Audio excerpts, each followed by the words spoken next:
Hello everyone, topic start करने के पहले एक छोटा सा इंस्ट्रक्शन। एसएससी जेई के लिए बेस्ट बुक्स और टेस्ट सीरीज का लिंक मैंने डिस्क्रिप्शन में दे दिया है, प्लीज़ चेक इट। अब हम टॉपिक स्टार्ट करते हैं।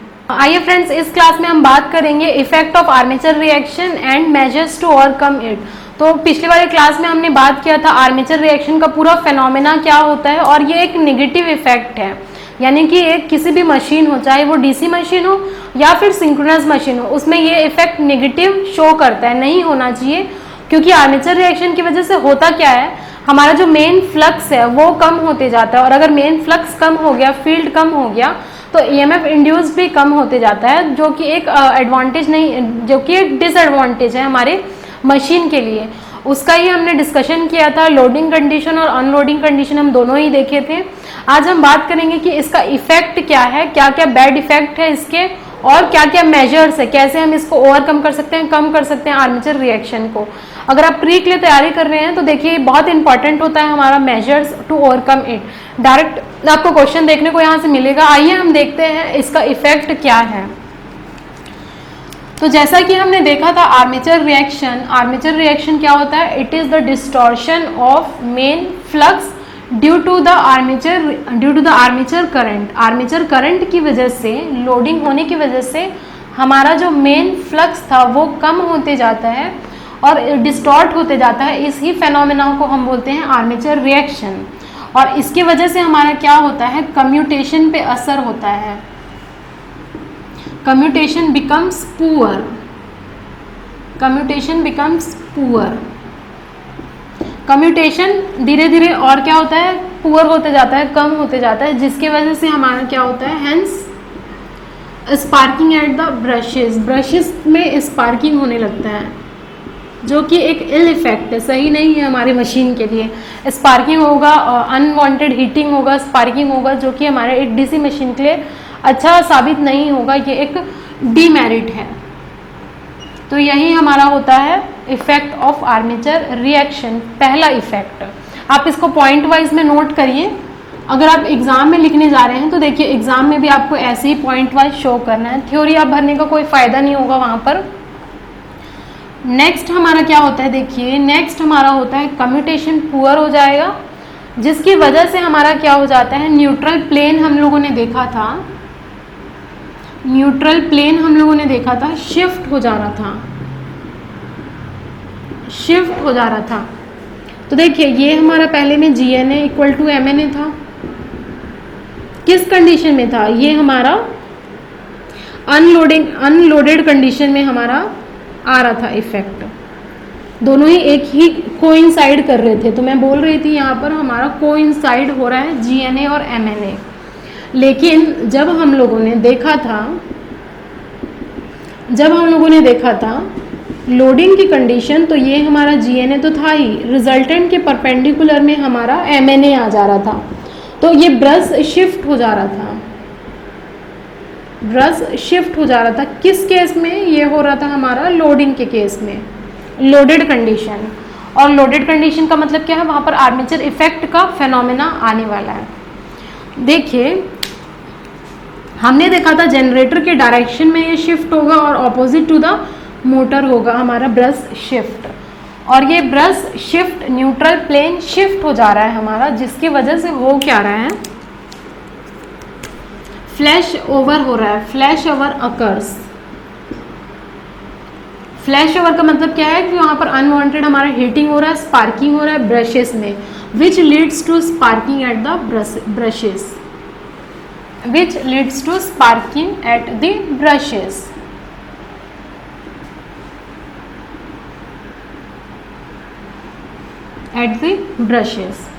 ये सेकेंड हमारा पॉइंट है। देखिए थर्ड पॉइंट हमारा क्या हो जाएगा, थर्ड डिसएडवांटेज क्या है इसका, थर्ड ये है कि इसकी वजह से हमारा ज़बरदस्ती का जो मिका इंसुलेशन है वो हमारा डैमेज होने का चांसेस होता है। मिका इंसुलेशन या फिर और कोई भी अगर इंसुलेशन शीट आपने यूज़ किया है, लेमिनेशन इंसुलेशन शीट आपने यूज़ किया हुआ है इंसुलेटिंग प्रोवाइड करने के लिए इंसुलेशन, वो डैमेज हो जाता है। इट माइट डैमेज और मे डैमेज।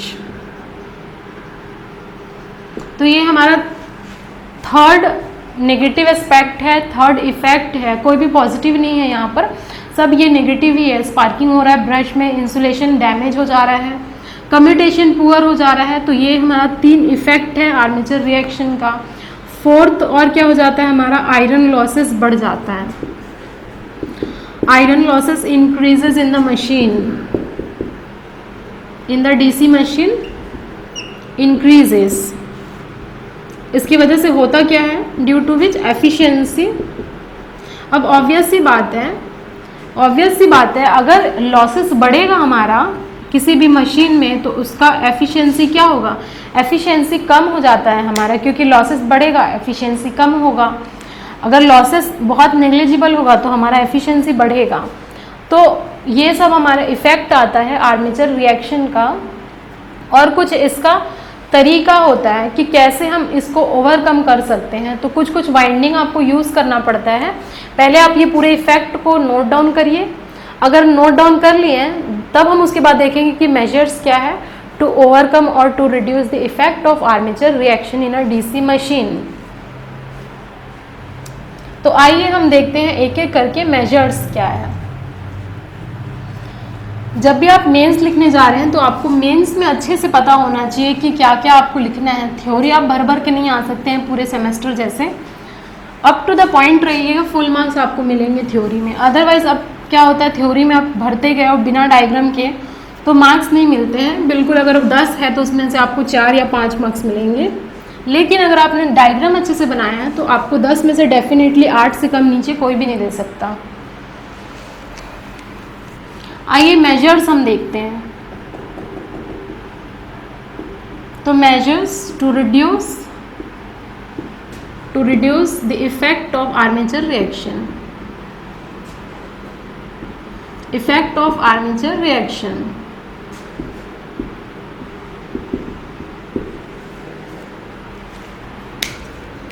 इसमें हम लोगों को कुछ प्रैक्टिकल चीज़ें अप्लाई करनी पड़ती है, कुछ वाइंडिंग्स लगाना पड़ता है, वही हम बात करेंगे। और इससे एमसीक्यूज क्वेश्चन आपको देखने को ज़रूर मिलेगा। तो पहला मेजर्स क्या है, by using high reluctance pole tips. ये एक तरीका होता है। क्या होता है, पोल टिप्स का रिलक्टेंस आप बढ़ा दिए। और रिलक्टेंस बढ़ाने का मतलब क्या है, वहाँ पर एयर गैप आपने बढ़ा दिया हुआ है। एयर गैप आपने क्या कर दिया है, बढ़ा दिया। लेंथ ऑफ एयर गैप आपने बढ़ा दिया है। तो सेकंड पॉइंट आप लिख सकते हैं, by increasing the length of air gap at the poles, by increasing the length of air gap at the poles। ये 2 तरीका होता है। लेकिन अब जो हम 2 और तरीका देखेंगे वो प्रैक्टिकली यूज़ किया जाता है हमारे डीसी मशीन में। तो वो अगर आप एमसीक्यूज क्वेश्चन पढ़ रहे हैं तो ये दोनों मेथड आपके लिए बहुत इंपॉर्टेंट हो जाएगा। ट्रिपल स्टार आप इसको मार्क करिएगा, 1 2 3 ट्रिपल स्टार मार्क कर दीजिए। थर्ड हमारा जो मेथड होता है ओवरकम करने का, by using the compensating winding. कुछ नहीं है, एक वाइंडिंग है, मैं बताऊंगी इसका कनेक्शन कैसे करते हैं। लास्ट वाला जो होता है बाय यूजिंग इंटरपोल्स, ये भी बहुत इंपॉर्टेंट है। बाय यूजिंग इंटरपोल्स, ये 4 पहले आप नोट डाउन करिए। देखिए कनेक्शन डायग्राम इसका और इसका मैं आपको बताने वाली हूँ। लेकिन अगर आपको पूछता है how but explain the methods to reduce the effect of armature reaction, then you have to explain all the 4 methods, out of which आपको इसमें डायग्राम 2 का ड्रॉ करना पड़ेगा, कंपेंसेटिंग वाइंडिंग का और इंटरपोल्स का। फर्स्ट हम देखेंगे बाय यूजिंग कंपेंसेटिंग वाइंडिंग और इंटरपोल वाइंडिंग। एक साथ ही मैं ड्रॉ कर देती हूँ दोनों, एक साथ ही मैं ड्रॉ करती हूँ, बताती हूँ इसको कहाँ पर आप प्लेस करेंगे तब आपका कनेक्शन बिल्कुल परफेक्ट होगा।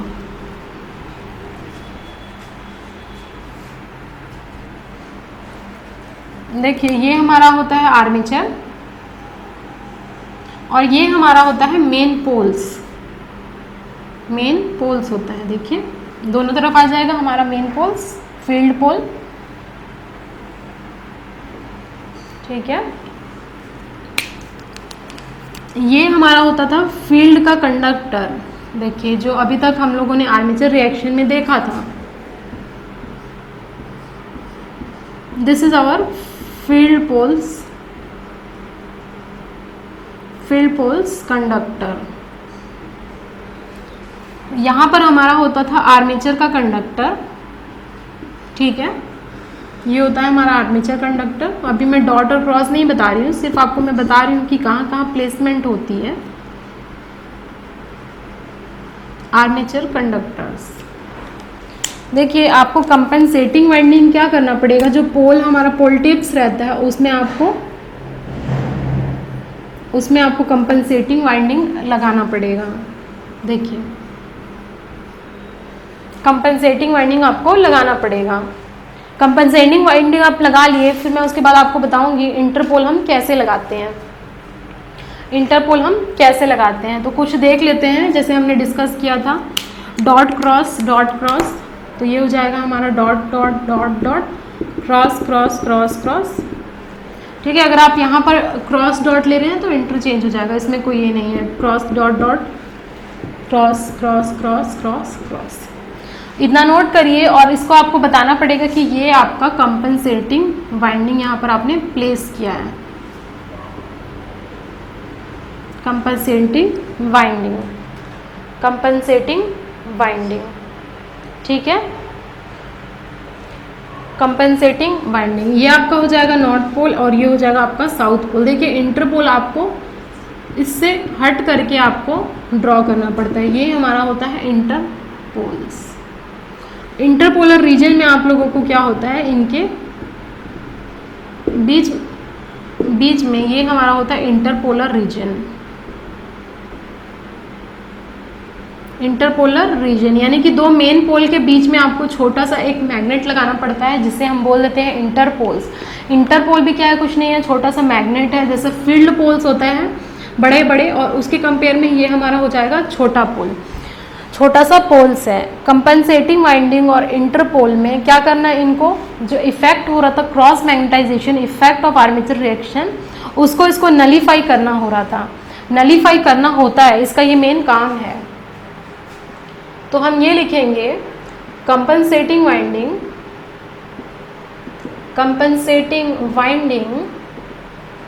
is placed at the pole faces of main field pole। जो मेन फील्ड पोल्स है हमारा, उसके पोल फेसेस में देखिए लगाया जा रहा है कंपनसेटिंग वाइंडिंग। नेक्स्ट इंटरपोल्स कहाँ लगाया जा रहा है, interpoles are placed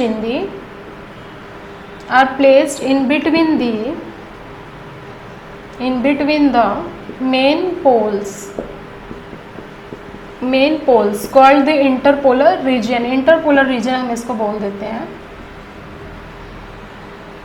interpolar reason. तो ये इसका प्लेसमेंट होता है हमारा।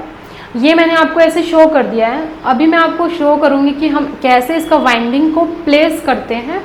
तो इतना आप नोट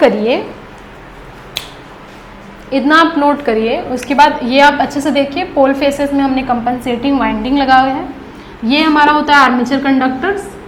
इंटरपोल इन मेन जो पोल्स है उनके बीचों बीच लगाया जाता है, और हमारा ये फील्ड पोल्स है, फील्ड पोल्स का कंडक्टर है। कंपनसेटिंग वाइंडिंग कहाँ पर है, पोल फेसेस में लगाया जाता है। तो देखिए अगर एमसीक्यूज क्वेश्चन आपसे पूछता है, आपको पूछ सकता है कंपनसेटिंग वाइंडिंग आप कहाँ लगाते हैं, तो आपको पता होना चाहिए पोल फेसेस में लगाना है। इसको आप अंडरलाइन मार्क कर लीजिए और इसमें स्टार मार्क कर लीजिए। और ये दोनों ही क्या करते हैं, क्रॉस मैग्नेटाइजेशन इफेक्ट को नलीफाई करते हैं। तो कंपनसेटिंग वाइंडिंग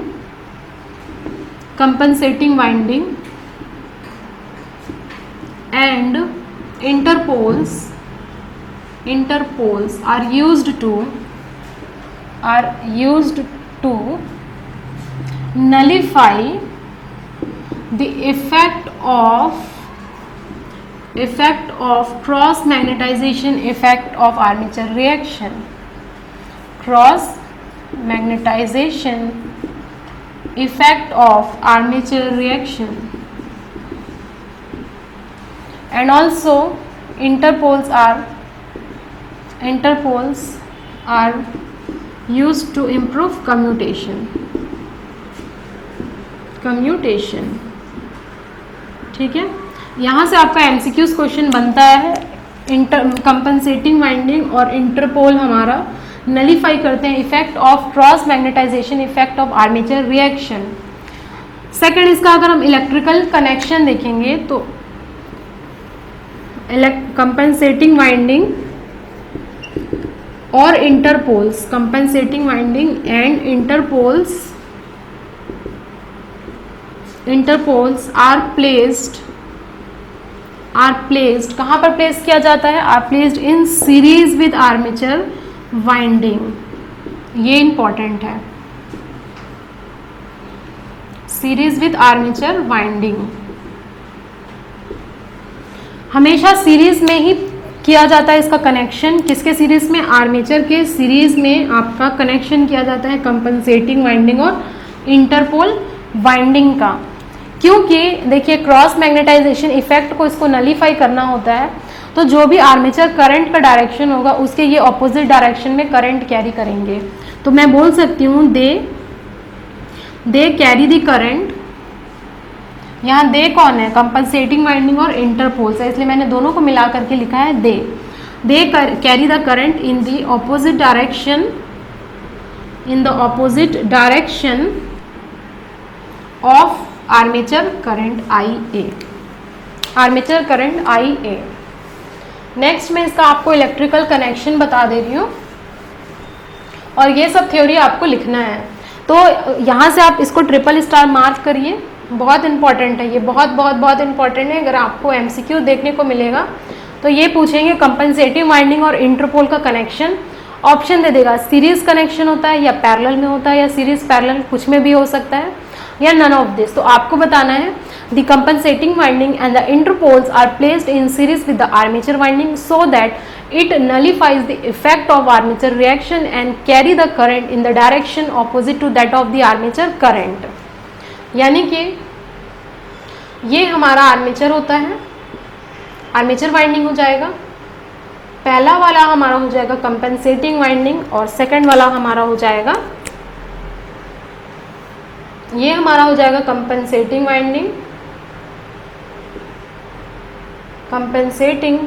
वाइंडिंग और ये हमारा हो जाएगा इंटरपोल्स। तो यही प्रैक्टिकल मेथड होता है। देखिए आपको आर्मेचर रिएक्शन कम करने का, क्योंकि ये एक नेगेटिव इफेक्ट है हमारे मशीन के लिए, जिसको नलीफाई करना ज़रूरी है, क्योंकि कम्यूटेशन पुअर हो जाता है, स्पार्किंग होता है ब्रश में, इंसुलेशन ख़राब होता है और आयरन लॉसेस बढ़ते हैं। इसकी वजह से हम लोगों को कंपनसेटिंग और इंटरपोल यूज़ करना पड़ता है, जिसको हम कैसे कनेक्ट करते हैं? हम सीरीज़ में कनेक्ट करते हैं आर्मेचर के, ताकि वो नलीफाई कर सके effect of cross magnetization effect of armature reaction and improve the commutation. तो देखिए ये कुछ तरीका होता है हमारा इफेक्ट का, ये कुछ तरीका होता है हमारा ओवरकम करने का इफेक्ट ऑफ आर्मेचर रिएक्शन। तो हमने कंप्लीट एनालिसिस किया है आर्मेचर रिएक्शन के फेनोमेना का, प्लस उसका इफेक्ट क्या है, उसका कॉजेस एंड वो मेजर है कैसे हम इसको ओवरकम करेंगे। Thank you everyone for watching this video till end. If you like this video, share with your friends and subscribe this channel. Don't forget to press the bell icon button to get further updates. और अगर आप हमारे Telegram channel से जुड़ना चाहते हैं तो उसका भी लिंक मैंने डिस्क्रिप्शन और फर्स्ट कमेंट में दे दिया है, please check it. SSC JEE के लिए बेस्ट बुक्स और टेस्ट सीरीज का भी लिंक मैंने डिस्क्रिप्शन में दे दिया है। Thank you very much, see you soon in the next video.